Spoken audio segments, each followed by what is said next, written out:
So I got supremely lucky today at a small bottle shop that I go to not very often. I found this particular beer.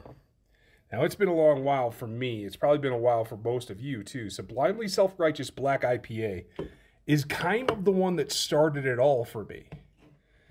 This is a beer that is just pretty inspirational for me. I found it as, that trend started back in the day, and it kind of lit me up. This is the first beer that I tried to replicate as a home brewer. And you can see it's good and dark, but it's not opaque. You can get some color through it, some light through it.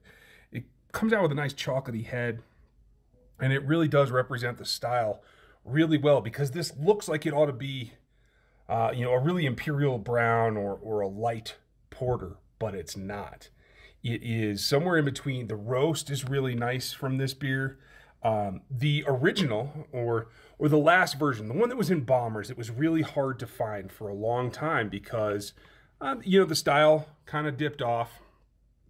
And Stone itself went through a lot of changes. Those are well documented. I'm not going to get into those here. But at the end of the day, it's a beer that I think needs to be on the market again.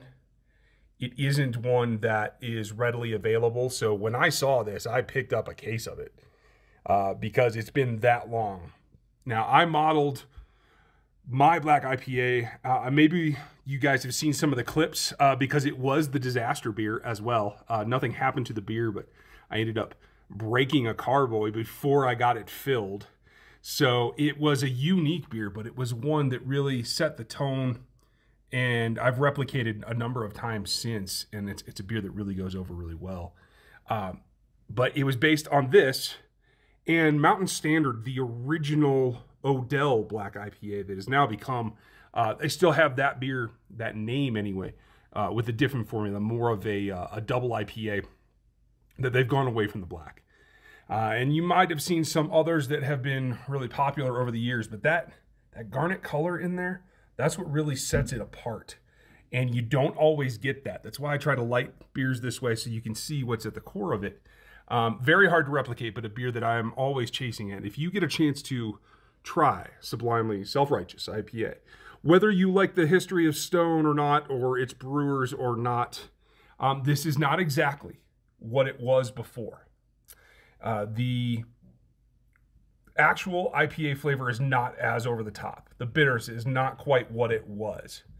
It is more even-keeled for what I think is the evolution towards the juicy IPA crowd. So I can't say that you can blame a brewer for trying to be able to sell more units, but it's as close as it's going to get. And quite frankly, I think the hop combination is nicer. I just wish there was a bit more of it. So that's it for me. Let me know what you think of this beer, or if you can get it by you. It should be distributed nationally by the time you see this. Appreciate you guys checking out. Make sure you like and subscribe and hit the bell notification as Mike and I continue down our journey of home brewing and everything craft beer. Hope you guys have a great one.